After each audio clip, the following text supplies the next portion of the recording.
Keeping our expanding smart cities on the move is a top priority for governments and local authorities around the world, and it's no easy task. Mass transit systems not only provide the signage, the information technology and guidance for passengers, they also run the software, the data and video surveillance systems to make it all work. I'm Andrew Wilson and I'm in Davos to talk to Luminator Technology Group about the challenge of designing and maintaining these systems for customers in 85 countries around the world.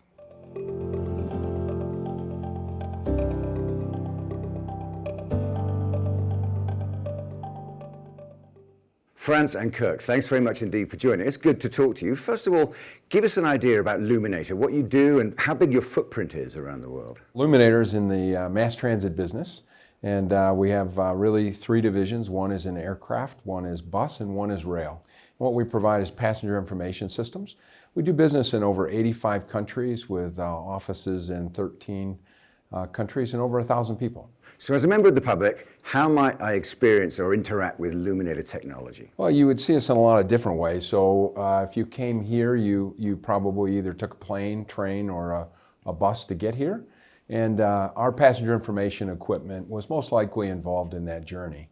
So like with Franz in the European business, you would see in Switzerland, in Zurich, you'd see a lot of different destination signs and things. Yeah, and especially in Germany or in Europe, I would say we do a lot of stationary signs. That means when you arrive at the airports, when you arrive at the stations with a train, you got the first impression about what's going on, where I am, what is the next departure time, and all these signs are delivered by us, are designed by us, and are set with the right software by us. A member of the public would think, oh, well, the aircraft companies must take care of their signage and the rail companies must take care of their signage, and we immediately assume it's sourced to the city that we're in, but actually this is a lengthy business of cooperation and design for each individual client that needs a specific need, isn't it?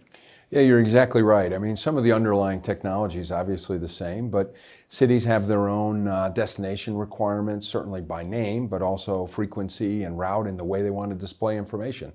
So our German clients use different standards than US clients and Swedish clients, and it all kind of adds up to be really what they perceive as the best solution to give their transit public. But it's not just a display, is it? You have to kind of tie into the demands of how they want to move the numbers of people, and it's all got to work in tandem with the movement plan, I guess.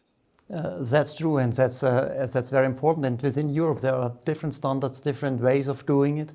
Though with some customers, the customer is doing it independently, and we just have the components. In others, we are somehow networked with their back-end offices, with their buses, with their route planners and all this stuff, connected to the data suppliers who are sending the data to the buses or to the signs.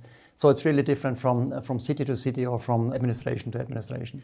And what's interesting is when people travel, they go on holiday, they go on business, one of the first things they comment on is how easy it was to move around that particular city. Oh, well, the transport system's very good. Oh, well, the buses were very clear. So that means there must be an element of competitiveness involved in how these cities, ambition, how these cities want to operate. You're exactly right. And they're collaborative in nature. The transit authorities work together, and there's a supplier base of us that work with them to provide those services, but they do want to have great transit. So like when you checked in here at Davos, they gave you a bus pass, and all of the transit is available to you for free.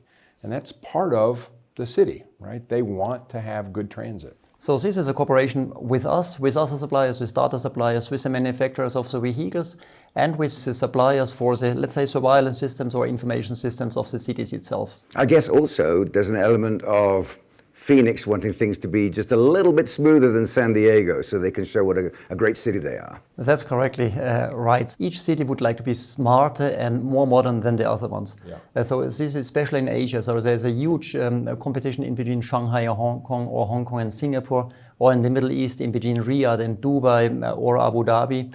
And even in Germany, where we have Hamburg, or you have Munich, you have Berlin, each of these cities would like to have the best information systems, the most attractive public transport, and it would like to be the most modern city. And passenger information is a very important part of it.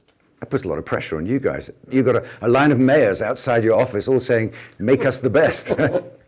It does put some pressure, but again, we're part of that supplier base, and we work very hard as you're from the UK, and London has a specific image they want to portray, and working through that and making sure that we provide the best solution we can to be part of that is an important part of what we do. So for London, we want our red buses to be as slick as they can be, but make them look old-fashioned and quaint. That's exactly right. So that sign in a London bus, a destination sign, is actually very different than an LED sign, but it delivers the same functionality to the bus, but in a different way so that they can have better sighting for disabled peoples, as well as that image that they're really, really proud of.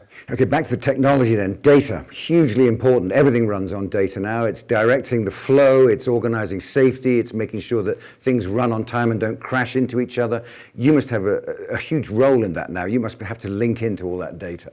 Well, you're right, and data is the backbone of all of it, but part of our job is to help the transit authorities take all that data and turn it into information, making it accessible to you as a traveler, but also to the planners and the operators of the transit authority so they're in a position to make better decisions to help you as travelers. So camera systems, using those maybe as a capacity loading. Do you have a bus that's fully loaded and should put another one on route or train or other device? So turning all that data into information is part of what we help the transport authorities do. Final thought then, France, let's start with you. Our cities are getting bigger. There's all sorts of challenges coming down the pike as far as how we manage those safely in terms of resources as well as moving people around. What do you see the challenges being for a company like Luminator Group?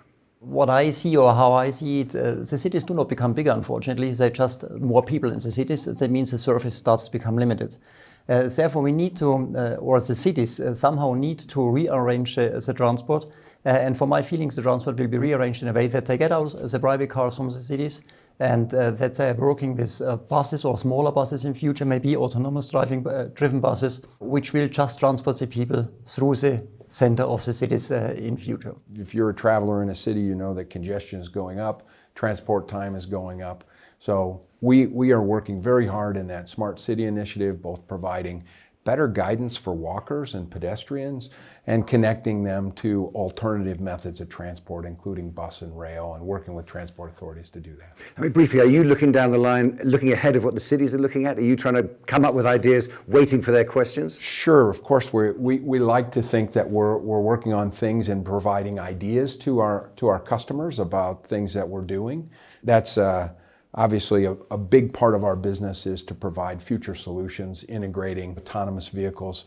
If you think about it today, the bus driver is the information provider and the management of the vehicle. So if you take the bus driver out, there's a host of management activity that now has to happen on an autonomous vehicle because it's a public vehicle. Providing those kind of systems and safety and other parts of it, it's exactly what we're working on. Kirk, France, thanks very much indeed. Good talking to you. Thank you very much.